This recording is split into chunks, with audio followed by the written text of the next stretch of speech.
तो आज से हम लोग 12 क्लास का चैप्टर नंबर 8 पढ़ेंगे, मानव स्वास्थ्य और रोग, है ना। ह्यूमन हेल्थ एंड डिजीज परीक्षा के दृष्टिकोण से काफ़ी महत्वपूर्ण चैप्टर है। यहाँ से आपके बोर्ड एग्जाम में 8 से 10 नंबर तक के क्वेश्चन पूछ लिए जाते हैं। 8 से 10 नंबर तक का क्वेश्चन सिर्फ इस चैप्टर से बात करें, जिसमें कि एड्स और कैंसर हर वर्ष आपके एग्ज़ाम में आते हैं, जो इसी चैप्टर में पढ़ रहे हैं हर वर्ष। चाहे वो 1 नंबर का पूछ लिया जाए, 2, 5 या उससे अलग, जैसे टाइफाइड है, हेपेटाइटिस है, पोलियो है। जैसे इस बार क्या क्वेश्चन था आपका, क्वेश्चन था कि वायु से फैलने वाला रोग है, तो आपका आंसर बना था टीबी, जबकि और भी ऑप्शन थे, लेकिन उसमें जो टीबी था वह वायु से फैलने वाले रोग थे ऑप्शन के अनुसार।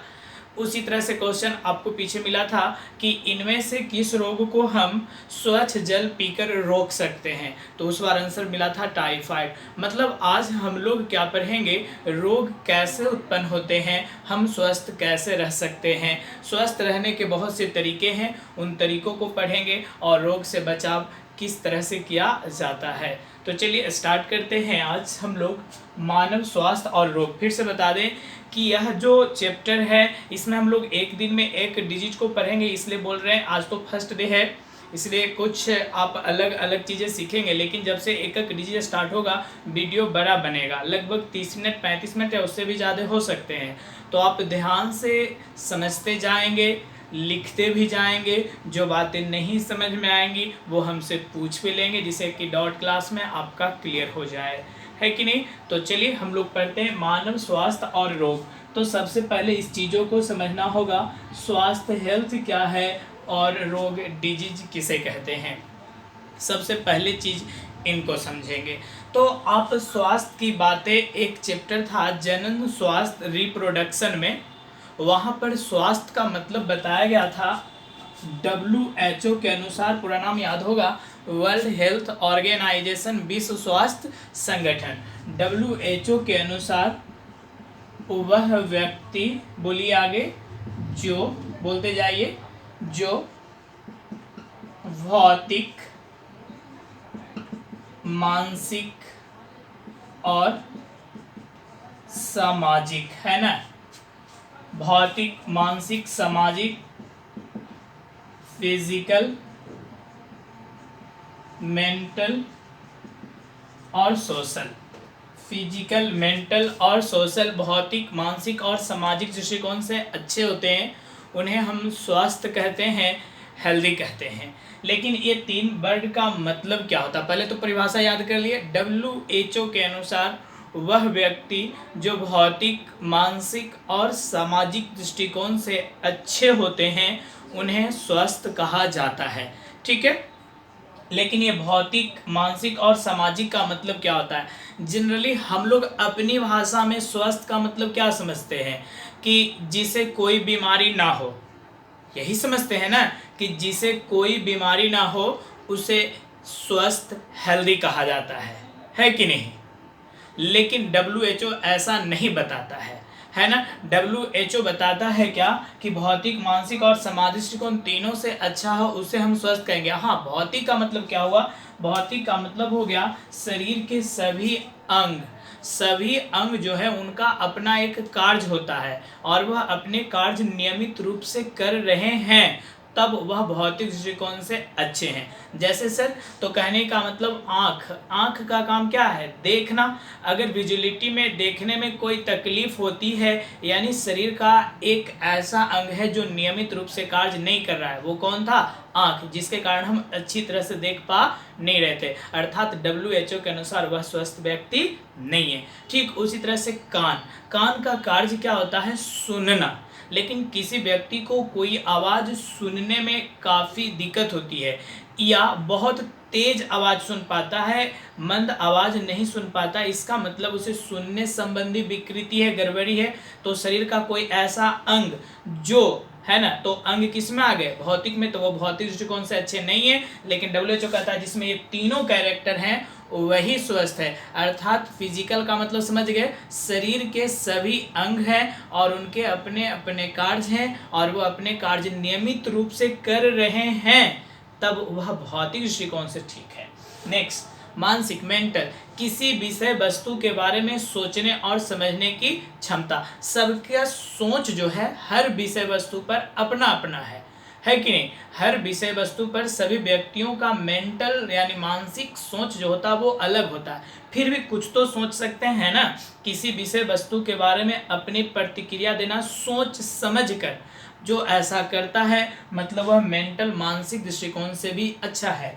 एंड सोशल, हमारे अपने और वातावरण जो सामाजिक वातावरण, हमारा सोशल जो अपना समाज है, उन समाज के बीच अपना तालमेल बनाए रखना एक सामाजिक दृष्टिकोण की पहचान है। तो आपने क्या जाना कि जो भौतिक दृष्टिकोण मतलब शरीर के सभी अंग का कार्य नियमित रूप से हो रहा है तब वह भौतिक दृष्टिकोण से ठीक है। मानसिक, किसी विषय वस्तु के बारे में अपनी सोच अपनी प्रतिक्रिया बनाना मेंटल दृष्टिकोण से ठीक है। सामाजिक, अपने और समाज के बीच एक अच्छा व्यवहार सामाजिक दृष्टिकोण से अच्छे होने का संकेत है। तो जिसमें ये तीनों चीज पाए जाते हैं उसे हम क्या कहते हैं, स्वस्थ कहते हैं। किसके अनुसार, WHO के अनुसार। जबकि हम लोगों का अपना सोच क्या होता है कि जिसे कोई बीमारी ना हो उसे हम स्वस्थ कहते हैं, जबकि ये गलत है। अर्थात WHO कहता है कि अगर किसी व्यक्ति का एक पैर कट गया है या उंगलियां कट चुकी है, कान से नहीं सुन रहा है या किसी आंख से कम दिखाई दे पाता है तो हम उसे स्वस्थ के श्रेणी में नहीं रखेंगे। तो हमारे हिसाब से आपका ये परिभाषा WHO वाला बिल्कुल क्लियर हो चुका होगा। क्या कि WHO के अनुसार वह व्यक्ति जो भौतिक, मानसिक और सामाजिक दृष्टिकोण से अच्छे होते हैं उन्हें स्वस्थ कहा जाता है कि नहीं। बाकी तो WHO के बारे में आप जानते ही हैं कि इसकी स्थापना जो हुई थी बताइए 7 अप्रैल 1948 में हुआ था, है कि नहीं। इसलिए प्रतिवर्ष 7 अप्रैल को विश्व स्वास्थ्य दिवस, है कि नहीं, वर्ल्ड हेल्थ डे मनाया जाता है। और WHO का जो मुख्यालय है कि नहीं, वो मुख्यालय का जिनेवा में है। ठीक है, तो अब आगे की बात करते हैं हम लोग रोग की। ये डिजीज क्या होते हैं, डिजीज रोग क्या होता है। तो हम लोग बीमारी की कहते किसे है, जैसे किसी व्यक्ति को भी बोले आंखों से देखने में तकलीफ हो रही है कि नहीं, तो हम बता सकते हैं कि आपको नेत्र संबंधी कोई बीमारी है, यानी नेत्र शरीर का एक अंग है और वह अपना कार्य ठीक ढंग से कर पा नहीं रहा है, तो हम उसे क्या कहते हैं, रोग। अर्थात क्या बोलेंगे, जब शरीर का कोई अंग या अंग तंत्र का कार्य प्रभावित हो जाता है, अनियमित हो जाता है, तो उसे हम रोग कहते हैं। क्लियर। जब शरीर के किसी अंग या अंग तंत्र, जैसे हम लोग बात करते कोई व्यक्ति है वो भोजन करता है, खाना खाता है, लेकिन भोजन का सही ढंग से पाचन डाइजेशन नहीं हो पाता है कि नहीं। तो डाइजेशन नहीं हो पाता है तो शरीर का कोई ऐसा अंग होगा जो अपना कार्य नहीं कर पा रहा है, तो रिलेटेड किससे होगा, डाइजेशन से। जैसे लीवर हो सकता है, स्टोमच अमाशय हो सकते हैं, इंटेस्टाइन आंत हो सकते हैं। तो ये डाइजेस्टिव सिस्टम में आ गए ना, लीवर आपका, स्टोमक अमाशय और बोलिए इंटेस्टाइन आंत। तो जब ये अंग अपने कार्य सही ढंग से नहीं कर पाते हैं तो उसे ही हम क्या कहते हैं, रोग कहते हैं। तो रोग भी समझिए क्या हमने परिभाषा बताया, जब शरीर के किसी अंग या अंग तंत्र का कार्य अनियमित हो जाता है तो उसे हम क्या कहते हैं, रोग कहते हैं। ठीक है, अब ये बातें हैं कि ठीक है ये रोग तो हो गया, लेकिन हम लोग स्वस्थ कैसे रह सकते हैं, है कि नहीं। कोई भी व्यक्ति नहीं चाहेगा कि हम बीमार हो जाए, कोई चाहता है, नहीं चाहता है। तो सिर्फ चाहने से होगा नहीं, उनके लिए हमें कुछ शर्तें हैं जिन्हें फॉलो करना है, मानना है। जीवन में कुछ ऐसे कार्य हैं जिसे हमें प्रतिदिन करने चाहिए और कुछ ऐसे कार्य जो नहीं करने चाहिए, लेकिन हम लोग उल्टा करते, जो करने चाहिए वो नहीं करते हैं और जो कार्य, बोलिए आगे, जो कार्य नहीं करने होते और वही करते हैं, इसलिए हम लोग क्या हो जाते हैं, बीमार पड़ जाते हैं, हमें रोग हो जाता है। तो हम लोग अभी क्या सीखने वाले हैं कि हमें बीमारियां न हो, अर्थात हम स्वस्थ रहें। कैसे रह सकते हैं, तो सुनते जाना है और एक एक करके याद कर लेना है हम स्वस्थ कैसे रह सकते हैं, अर्थात स्वस्थ रहने की आवश्यक शर्तें। तो शर्तें नंबर 1, नंबर 1 कहता है आपको बैलेंस डाइट, संतुलित आहार लेना चाहिए, है ना। अपने भोजन में प्रतिदिन संतुलित आहार लेना चाहिए। ये सबसे पहली लाइन है जिसके कारण हम हमेशा स्वस्थ रह सकते हैं, बीमार नहीं पड़ेंगे। लेकिन अगर हम बोले हम नहीं लेते हैं संतुलित आहार तो क्या होगा? नंबर 1, जैसे संतुलित आहार का मतलब होता है वैसा डाइट, वैसा आहार जिसमें सभी पोषक तत्व जैसे वसा, विटामिन, प्रोटीन,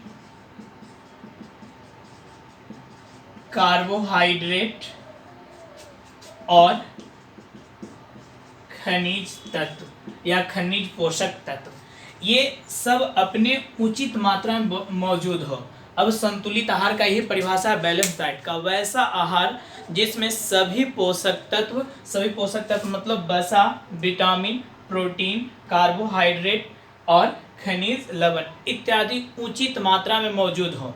अगर हमारे आहार में इन चीज़ों की अगर कमी हो तो बहुत से रोग हो सकते हैं। तो हम तो अभी पढ़ रहे हैं कि हमें संतुलित आहार लेना चाहिए। क्यों? क्योंकि हम कल बीमार ना हो। तो बीमारी से बचने के लिए सबसे पहला चीज़ क्या है? संतुलित आहार। संतुलित आहार मतलब वैसा आहार जिसमें सभी पोषक तत्व जैसे कार्बोहाइड्रेट, प्रोटीन, वसा, विटामिन, खनिज लवण उचित मात्रा में मौजूद हो। लेकिन फिर से बोल रहे हैं अगर हम ऐसा आहार ना लें तो चलिए स्टार्ट करते हैं। हम लोगों के लिए वसा जो है, प्रोटीन जो है और कार्बोहाइड्रेट जो है ऊर्जा प्रदान करने वाला एक महत्वपूर्ण पोषक तत्व है। आपको पता होगा कि 1 ग्राम अगर हम फैट का यूज करते हैं तो 9.1 से 9.3 किलो कैलोरी ऊर्जा मिलती है। प्रोटीन और कार्बोहाइड्रेट से सेम 4.1 से 4.3 किलो कैलोरी ऊर्जा मिलती है। तो अगर हम अपने आहार में इसका उपयोग न करें तो हमें एनर्जी नहीं मिल पाएगा। ठीक है।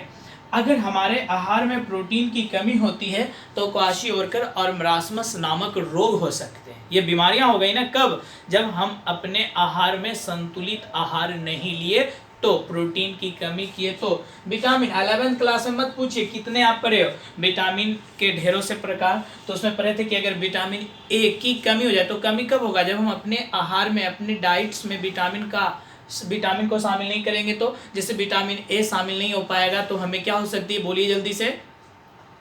रतौंधी है कि नहीं, नाइट ब्लाइंडनेस या फिर जीरोपैथीलीमिया बताए थे, दोनों नेत्र से संबंधित है। उसी तरह से अगर हम विटामिन B1 को शामिल नहीं करते तो बेरी सी को शामिल नहीं करते तो स्कर्वी, डी को नहीं शामिल करते तो रिकेट्स बच्चों में और बड़ों में ऑस्टियोमेलेसिया। तो इस तरह से अगर हम अपने आहार में संतुलित आहार को शामिल न करें तो बीमार पड़ सकते हैं। लेकिन हमें तो बीमार नहीं होना है, हमें तो स्वस्थ रहने के लिए आवश्यक शर्तें पड़ रहे हैं ना।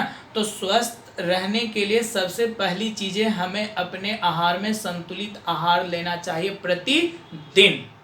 ठीक है। नंबर 2, और हमें बीमारी से बचने के लिए, स्वस्थ रहने के लिए क्या करना होगा?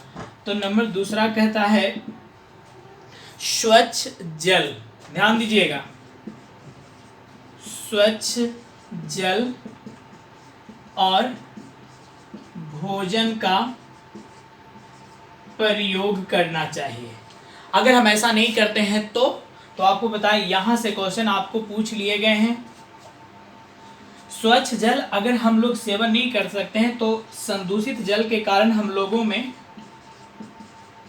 टाइफाइड, पीलिया जिसको कि जॉन्डिस या हेपेटाइटिस भी अगला चरण उसको बोल सकते हैं, हैजा, डायरिया जैसे रोग हो सकते हैं। तो अब एक क्वेश्चन था क्या कि आप स्वच्छ जल पीकर किसे रोक सकते हैं, यानी कि जब हम अपने आहार, अपने उपयोग में पीने के लिए स्वच्छ जल का उपयोग करें तो हम किन रोगों को फैलने से रोक सकते हैं। तो हम इन सभी रोगों को, तो बताया ना कि एक बार क्वेश्चन था जिसमें ये 3-4 बीमारी तो है लेकिन ये 3 ऑप्शन नहीं थे, एक टाइफाइड थे, बाकी अलग अलग बीमारियां थी। तो जवाब क्या मिलेगा आपका? टाइफाइड हो सकता है, पीलिया, हैजा, डायरिया। ये 4 रोग कैसे होते हैं? जब हम अपने पीने के पानी स्वच्छ नहीं रखेंगे तो, अर्थात जब भी पिएंगे तो हमेशा स्वच्छ जल का मतलब वैसा जल जो हमेशा ढका होने चाहिए, पीने के बर्तन साफ होने चाहिए, है कि नहीं। एंड नेक्स्ट भोजन की बात, तो सेम उसी तरह से भोजन जो है गर्म होनी चाहिए, ताज़ी होनी चाहिए, है कि नहीं, ढका होना चाहिए। काफ़ी देर से अगर आप देखते हैं कोई पानी है या भोजन है अगर ढक कर नहीं रखा हुआ है तो घरेलू मक्खियाँ उस पर बैठती है। अब सोचिए वो घरेलू मक्खियाँ और कहाँ कहाँ बैठती हैं, जिसके कारण वो बीमारियां फैलती है। अर्थात हमें बीमारियों से बचने के लिए नंबर 1 संतुलित आहार का प्रयोग करना चाहिए, नंबर 2 स्वच्छ जल और भोजन का प्रयोग करना चाहिए। नंबर तीसरा कहता है नियमित व्यायाम करनी चाहिए। मत भूलिएगा, नियमित व्यायाम करना चाहिए। अगर हम ऐसा करते हैं तो बहुत से बीमारियों से बच सकते हैं, है कि नहीं। तो हमें इन चीज़ों को करना चाहिए। तो बताया हमें बहुत सी चीज़ें हैं जो करनी होती है और नहीं करते हैं, और जो चीज़ें नहीं करनी होती वो करते हैं। तो हम लोगों को व्यायाम करना चाहिए जिससे बहुत से बीमारियां बच सकती हैं। अब हर उम्र के अनुसार अलग अलग प्रकार के क्या होते हैं, व्यायाम होते हैं। जैसे अब छोटे बच्चे हैं, जो छोटे बच्चे हैं, है कि नहीं, तो अब बैठ के वो आसन नहीं कर सकते हैं, बस वो खेलते हैं कूदते हैं, उनके लिए वही व्यायाम है, ठीक है। नंबर 2 कोई अगर साइकिल चलाता है वह भी एक प्रकार का व्यायाम है, रस्सी फानना भी एक प्रकार का व्यायाम है, और कुछ समय तक है ना तेज हंस लेना भी एक प्रकार का क्या है, व्यायाम ही है। तो कहता है क्या कि व्यायाम के तरीके अलग अलग हो सकते हैं जो हर व्यक्ति को अपने उम्र के अनुसार एक नियमित रूप से करनी चाहिए बीमारियों से बचने के लिए। नेक्स्ट नंबर 4 की अगर बात करें तो कहता है व्यसन। नंबर 4 की बात करें तो व्यसन नहीं करना चाहिए। सर व्यसन क्या होता है? तो व्यसन 2 तरह के होते हैं, एक होता है आपका धूम्रपान और एक होता है आपका मद्यपान। धूम्रपान और मद्यपान ये कहता है नहीं करनी चाहिए। देखिए बीमारियों से बचने के लिए अभी तक जो आपने पढ़ा था वो सुने थे कि संतुलित आहार लेनी चाहिए, स्वच्छ जल और भोजन का प्रयोग करना चाहिए, नियमित व्यायाम करनी चाहिए, लेकिन अब करा व्यसन नहीं करनी चाहिए। तो ये चीज़ें नहीं करनी चाहिए लेकिन हम लोग करते हैं क्या, धूम्रपान जैसे सिगरेट, बीड़ी, खैनी। तो इन चीज़ों के प्रयोग करने से मुंह का कैंसर और फेफड़े के कैंसर होते हैं। तो हम तो स्वस्थ रहना है ना जी, तो स्वस्थ रहने के लिए हमें व्यसन नहीं करना चाहिए। मद्यपान में आपका अल्कोहल आ जाता है, शराब, और इसके प्रयोग करने से लीवर का कैंसर और किडनी खराब हो सकता है। आपसे क्वेश्चन आता है क्या कि अल्कोहल पीने से शरीर का सबसे अधिक प्रभावित होने वाला अंग कौन सा है? तो आपका लीवर है। अल्कोहल पीने से सबसे ज़्यादा प्रभावित होने वाला अंग क्या है? लीवर है। तो अभी तक आपने क्या पढ़ा, हम स्वस्थ कैसे रह सकते हैं, संतुलित आहार को लेकर के। संतुलित आहार ना ले तो बहुत सी बीमारियां हो सकती है। नंबर 2 स्वच्छ जल और भोजन के प्रयोग करने से, अगर स्वच्छ जल और भोजन का प्रयोग नहीं करते हैं तो हमें टाइफाइड, हेपेटाइटिस यानी पीलिया, है ना, हैजा, डायरिया जैसे रोग हो सकते हैं। नेक्स्ट कहता है नियमित व्यायाम करना चाहिए। व्यायाम के तरीके बताएं, हर उम्र के लोगों के लिए अलग अलग प्रकार का होता है कि नहीं। तो जो भी व्यायाम है वह एक नियमित रूप से करनी चाहिए जिससे शरीर क्या होता है, स्वस्थ होता है। नेक्स्ट व्यसन नहीं करना चाहिए।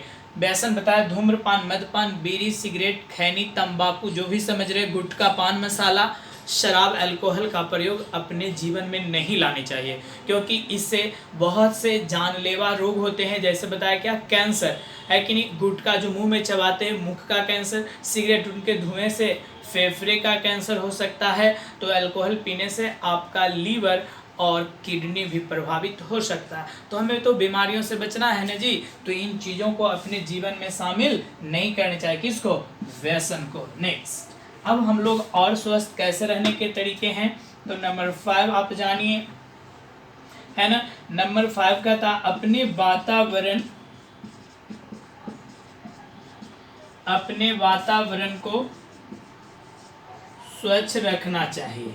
अगर हम नहीं ऐसा रखते हैं तो क्या हो सकता है, आपका जब वातावरण अस्वच्छ होगा तो वातावरण बहुत से सूक्ष्म जैव एवं अजैव पदार्थ उत्पन्न होंगे जो रोग फैलाते हैं। जैसे भी बताया ना, पिछले साल आपके स्टेट बोर्ड में पूछ लिए गए हैं क्या कि इनमें से कौन वायु जनित रोग है, मतलब वायु से जन्म लेने वाला रोग है।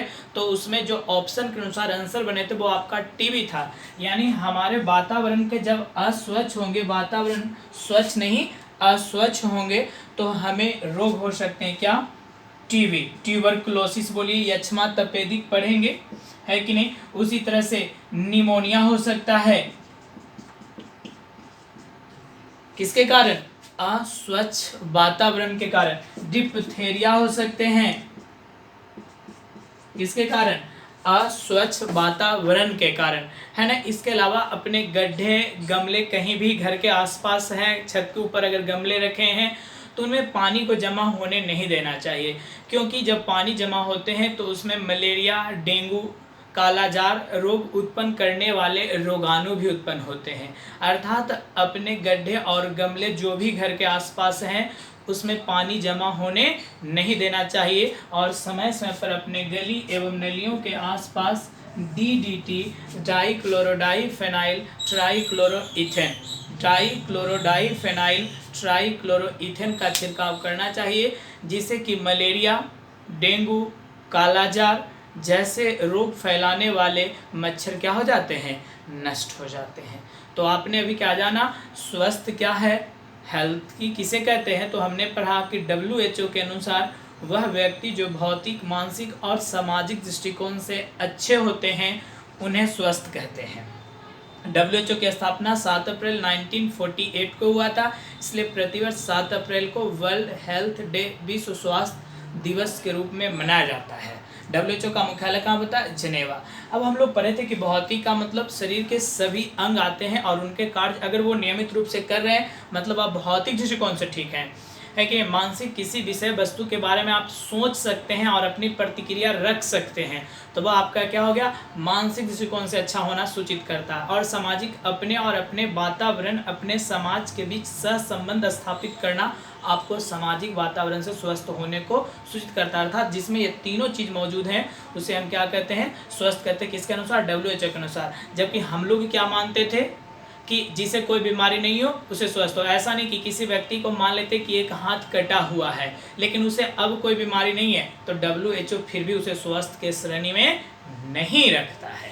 नेक्स्ट, रोग क्या है, तो जब शरीर के किसी अंग या अंग तंत्र का कार्य अनियमित हो जाता है या प्रभावित हो जाता है तो उसे हम रोग कहते हैं। तो कहता हम स्वस्थ कैसे रह सकते हैं, हम अपने आप को जीवन भर स्वस्थ कैसे रख सकते हैं, तो उसके लिए बोले कि अपने भोजन में संतुलित आहार, बैलेंस डाइट को शामिल करिए। संतुलित आहार जिसमें सभी पोषक तत्व उचित मात्रा में मौजूद हो, जैसे कार्बोहाइड्रेट, प्रोटीन, वसा, विटामिन और खनिज लवण। अगर इन चीज़ों की कमी होती है तो जैसे प्रोटीन की कमी होती है तो क्वाशियोरकर मरासमस नामक रोग हो सकते हैं।